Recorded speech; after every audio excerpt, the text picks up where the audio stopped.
So how can you become more innovative and agile when the world is changing so fast?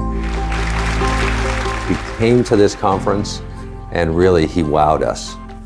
I remember when this section on engagement was over, I went and sat down by one of the founders of the company, and he said, in 40 years of this conference, that half day was the most powerful we've ever had. Doria Camarasa has 3,000 employees at the American Express call center in Southern Florida. Now, once a month, Doria does this meeting that she calls Tribute, where she expresses public gratitude to employees who have lived the Blue Box values. First guy, Mike. He had a customer call in, landed in a new city, didn't have his card with him. Mike spends an hour on the phone finding a hotel that would allow this customer to check in without a card. Doria says that's living our value of customer commitment. Everybody claps, Mike has a chance to respond, thanks his team. There's tears, laughter. The whole meeting takes 20 minutes, and the energy is through the roof.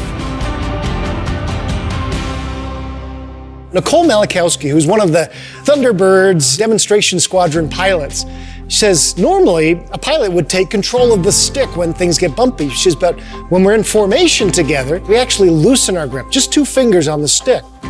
She says it's counterintuitive, but if we don't, we go into what's called a pilot-induced oscillation, and we start to bounce even more. And so we just ride with it. As leaders, we want to take over then. We want to fix all the problems. We want to address everything, micromanage. And she says it's the worst thing you can do. At those times, you trust your people. He was just absolutely brilliant, captivating, really command a presence, really connected with the audience. His examples were so funny, and so people really resonated with it. And what we found over the last year, especially, is an increase in anxiety levels unlike anything we've ever seen before. I'm sure you'd agree. So how do you overcome this in your culture? What's the solution? What you do at this point is not go to them and say, hey, I've been watching, you got anxiety. I know it, you check all the boxes. No, what you say is, I noticed. Like, I noticed you usually first offer up ideas in meetings, but you've been kind of quiet lately. Is everything okay? Announcing Adrian Gostick, best-selling leadership author and organizational culture expert, and author of the #1 New York Times, USA Today, and Wall Street Journal bestsellers, All In, The Carrot Principle, Leading with Gratitude, and Anxiety at Work. He writes weekly on leadership for Forbes. He was ranked as a top 10 global guru in leadership and #3 in the world in organizational culture. How do some leaders get their teams engaged, and where are some leaders maybe missing the mark? Well, this is what we found. People in high-performance cultures are not only engaged, but they're also enabled and energized. Let me explain these terms. Enabled means that I feel supported. It's bigger than empowered. Now, if I'm engaged but not enabled as one of your staff members, it's a little like a hamster spinning on a wheel. I got nowhere to go.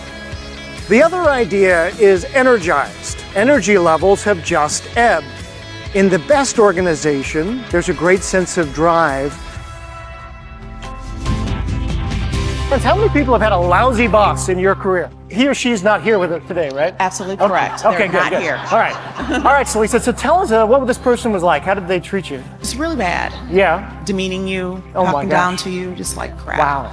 Did you trust this manager? Absolutely not. Absolutely not. You need a Karen. Let's give her a round of applause. Okay, now let's do the positive here. Who's had a great boss? Positive and reinforcing and awesome. everything, yes. If this great boss asked you to take on an extra assignment or take on an extra shift, would you have done it for him? Definitely. Definitely. As you're driving into your office, Max, every day, do you just sort of throw your fist in the air and say, yes, I get to go to work today? Do you do that? Some. Okay. Integrity is one of your core values. Nicely done.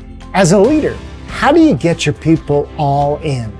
How do you attract and retain great talent, convince them to give extra effort, offer up new ideas, all amidst constant change? These are the challenges we all face as leaders. This is my life's work, to build winning cultures, and it's a great job.